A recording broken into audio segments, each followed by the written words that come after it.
और अब बात करते हैं भारत के हजारों लाखों नकली धर्मगुरुओं के बारे में जिन्होंने अंधश्रद्धा और पाखंडवाद को बढ़ावा दिया है। आज ऐसे न्यूज आपको नकली धर्मगुरुओं का पर्दाफाश कर असली सदगुरु के बारे में सही, सटीक और प्रमाणित खबर दिखाएगा। ऐसी न्यूज की टीम ने सभी धर्म के पवित्र धर्म ग्रंथों के आधार पर नकली धर्मगुरुओं की अंधश्रद्धा से भरी व्यर्थ की क्रियाओं के बारे में गहराई से रिसर्च की कि आखिर इनके द्वारा बताई गई भक्ति साधना शास्त्रों के अनुसार है भी या नहीं। यह धर्मगुरुओं द्वारा चलाए गए पंथ कब, कैसे और कहां से शुरू हुए तथा इसमें जुड़ने से अनुयायियों को कोई लाभ भी संभव है या नहीं। और अंत में बारीकी से अध्ययन करने पर हमारे सामने सच्चाई आई कि विश्व भर के लगभग सभी धर्मगुरु केवल अंधविश्वास और पाखंडवाद को ही बढ़ावा देते हैं। वे परमात्मा को निराकार बताते हैं तथा बताते हैं कि पाप कर्मदंड भोगने से ही समाप्त होता है तथा नकली धर्मगुरु ब्रह्मा, विष्णु और महेश को अजर अमर बताते हैं और बताते हैं कि इनके कोई माता पिता भी नहीं है तथा मूर्ति पूजा, व्रत, उपवास, हठयोग, मेडिटेशन, श्राद्ध क्रिया, पिंडदान, तीर्थ तर्पण आदि आदि क्रियाएं करवाते हैं। इन सभी क्रियाओं को वेद और गीता में अविद्या यानी कि व्यर्थ कहा गया है और ये क्रियाएं शास्त्रों के अनुकूल नहीं होने से इससे भगवान की प्राप्ति भी संभव नहीं है।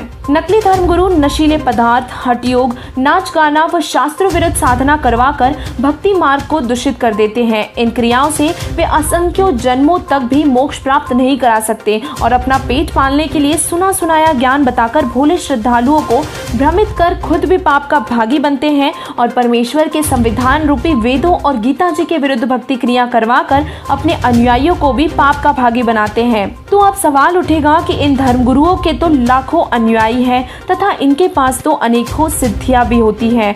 तो ऐसे न्यूज ने इसका जवाब ढूंढने के लिए जगत गुरु तत्वदर्शी संत रामपाल जी महाराज जी के मंगल प्रवचनों को सुना, जिससे पता चला कि शास्त्रों में सिद्धियों को एक मामूली जादूगर के खेल के समान बताया गया है। इससे मोक्ष संभव नहीं। संत रामपाल जी महाराज जी ने बताया है कि नाम से मोक्ष होगा। जो पूर्ण गुरु से सच्चा नाम, सतनाम और सार नाम प्राप्त कर लेगा, मोक्ष उसी का होगा। और यही प्रमाण पवित्र गीता जी के अध्याय नंबर 17 के श्लोक नंबर 23 और अध्याय नंबर 15 के श्लोक नंबर 1 से 4 में भी कहा गया है। ऐसे न्यूज की स्पेशल रिपोर्ट में ये पाया गया है कि व्रत, उपवास, श्राद्ध क्रिया, तीर्थ तर्पण, मूर्ति पूजा, मंदिर में शिवलिंग, शालिंग पूजा आदि क्रियाएं नकली धर्मगुरुओं की रोजी रोटी का एकमात्र साधन है। इन सभी क्रियाओं का शास्त्र विरुद्ध होने से कोई लाभ भी संभव नहीं है।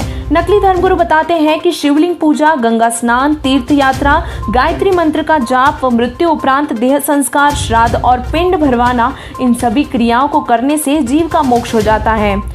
यही नहीं बल्कि नकली धर्मगुरु ये भी बताते हैं कि ओम नमः शिवाय, हरे राम, हरे कृष्ण, राधे राधे, सीताराम आदि आदि नामों के जपने से भी मोक्ष हो जाएगा, जबकि यह मंत्र वेद और गीता के विरुद्ध होने से इसका कोई भी लाभ संभव नहीं है।